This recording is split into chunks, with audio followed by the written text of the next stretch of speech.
NVIDIA Corporation has shared extensive insights from founder and CEO Jensen Huang's appearance on the BG2 podcast with hosts Bill Gurley and Gerstner. In the in-depth interview, Huang recapped the year in AI, detailed NVIDIA's pivotal partnership with OpenAI, outlined the future of accelerated computing, addressed market concerns, discussed competitive advantages, global buildouts, US policy, relations with China, immigration and talent strategies, the American dream, and AI's role in driving economic abundance and societal progress. Reflecting on the rapid pace of AI development since his last podcast appearance over a year ago, Huang noted, in AI time, it's been about 100 years. He highlighted that over 40% of NVIDIA's revenue now comes from inference, with demands set to surge due to advancements in chain of reasoning. Inference is about to go up by 1 billion times, Huang asserted, emphasizing his increased confidence based on emerging agent systems and multimodal AI. He explained the shift from one-shot inference to thinking models that research and reason, integrating pre-training, post-training, and inference as 3 interconnected scaling laws. Huang elaborated on NVIDIA's major collaboration with OpenAI, including a $100 billion investment over time to fuel the Stargate project, which could encompass 10 gigawatts of AI infrastructure and potentially drive up to $400 billion in NVIDIA revenue. I think that OpenAI is likely going to be the next multi-trillion-dollar hyperscale company, Huang stated, likening it to Meta and Google for its consumer and enterprise potential. The partnership extends beyond Stargate, encompassing buildouts with Microsoft Azure, Oracle Cloud Infrastructure, OCI, involving 5 se 7 gigawatts, and CoreWeave. This is us working directly with OpenAI at the chip level, software level, systems level, at the AI factory level to help them become a fully operated hyperscale company, Huang said. He noted OpenAI's dual exponentials, exponential user growth and per-use computational demands from reasoning, necessitating self-built infrastructure akin to XAI and Meta. Huang projected NVIDIA's total addressable market, TAM, for accelerated computing at $400 billion annually, with potential for 4-5x expansion. He delineated 3 key drivers, refreshing trillions in global computing infrastructure from general purpose to accelerated computing, transitioning hyperscale workloads like recommenders and search to AI, and new AI applications augmenting human intelligence, which accounts for $50 trillion of global GDP.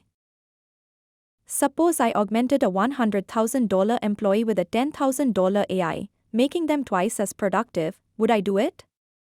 In a heartbeat, Huang illustrated, noting NVIDIA's 100% AI adoption internally has boosted productivity, growth, and hiring.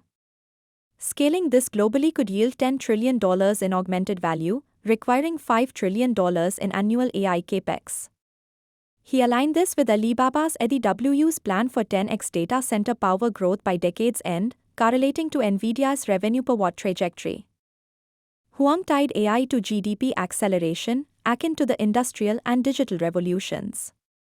The world's GDP growth is going to accelerate because we are giving billions of coworkers that will do work for us, he said, predicting 4% US GDP growth as forecasted by Scott Bessent. Challenging Wall Street's consensus of flat growth post-2027, Huang expressed comfort in exceeding expectations amid hyperscaler buildouts like Meta's $300 billion Llama and sovereign investments. We are builders, we are supposed to build for opportunity, he said.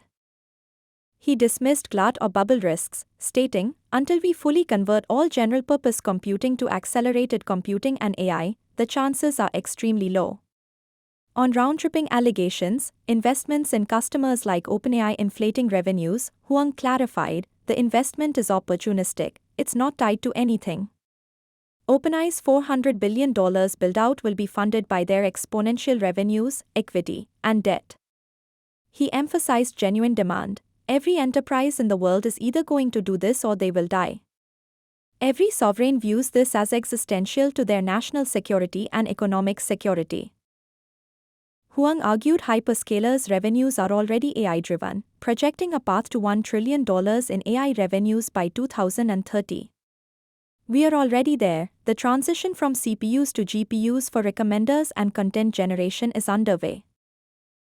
Huang detailed NVIDIA's annual cadence, Hopper and Grace Blackwell, 2024, Vera Rubin, 2025, Ultra, 2026, and Feynman, 2028. AI inside NVIDIA allows us to execute the space, he said, crediting it for enabling extreme co-design across models, algorithms, systems, and chips. This yields breakthroughs like Blackwell's 30x Hopper improvement via NVLink and Spectrum-X. Extreme co-design means innovating outside the box, changing every chip, software, and system simultaneously, Huang explained. He highlighted NVIDIA's software richness, open-source contributions, and ecosystem, including NVFusion with Intel and CPX for video generation. On ASICs like Google's TPUs or Amazon's Trainium, Huang acknowledged niches but emphasized NVIDIA's programmable AI factory advantage.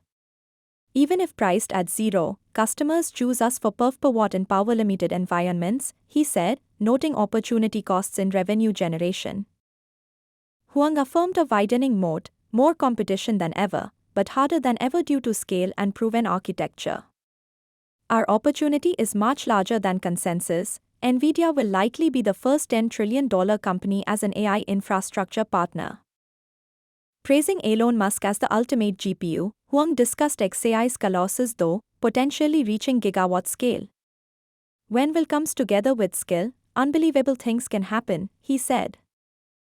On sovereign AI, Huang urged global infrastructure buildouts. Every country needs AI infrastructure to encode their history, culture, and values, he stated, recommending models like OpenAI while building for industries and security. Nobody needs atomic bombs, everybody needs AI. Huang commended the Trump administration's pro-growth focus, including AI appointees David Sachs and Sriram Ramaswamy. We are so lucky to have them during this pivotal time, he said, highlighting their tech understanding. He supported energy expansion for AI, contrasting with alternatives. Could you imagine an administration not pro-energy? It's ironic, China builds 100 nuclear reactors, yet we worry about gluts. Huang praised export license acceleration for diffusing US AI stacks globally. Huang advocated competition over decoupling. We've got to go compete. China has formidable entrepreneurs, producing the most AI engineers. He warned US restrictions have boosted Huawei via monopoly profits, enabling global data centers. Unilaterally disarming forced NVIDIA out, allowing Huawei to accelerate. On current dynamics, including a 15% export tax and potential Chinese restrictions, Huang expressed optimism. Wisdom will prevail, it's in both countries' best interests for NVIDIA to compete in China. He reiterated no China inclusion in guidance but stressed its importance. Addressing the $100,000 H-1B fee, Huang called it a great start to curb abuse while preserving legal immigration. America's singular brand is realizing the American dream, he said, sharing his immigrant story. He noted potential big company bias and offshore investment risks but emphasized iterative progress. Huang raised concerns over declining Chinese talent inflows, from 90% to 10 to 15% wanting US opportunities, urging reversal. This is an existential crisis, we need to recruit the best and brightest. He criticized China hawks as unpatriotic for harming pipelines, advocating confidence. Bring it on, I believe in our people, culture, and system. Huang endorsed Invest America, providing $1,000 investment accounts at birth in US companies, with NVIDIA contributing for employees' children and adopting schools. Every kid is a shareholder in America's future, he said, tying it to reindustrializing America and AI as equalizers. Reindustrializing transforms society. It's aspirational, Huang stated, praising Musk's Mars ambitions. He viewed AI as closing the technology divide. Everybody can have an AI now, we've closed the divide with technology. On job impacts, Huang rejected mass destruction fears. AI changes tasks, creates ideas, and grows economies. Intelligence isn't zero-sum, the more geniuses around, the more jobs we create. Looking to 2030, Huang predicted AI robotics fusion, personal AIs, digital twins for healthcare, and biology mastery. Get on the train while it's going slowly and go exponential, he advised. AI is the greatest equalizer, augmenting productivity and creating abundance, Huang concluded. The full podcast is available at https://www.youtube.com/WATCH?V =P6SW_E9GH0.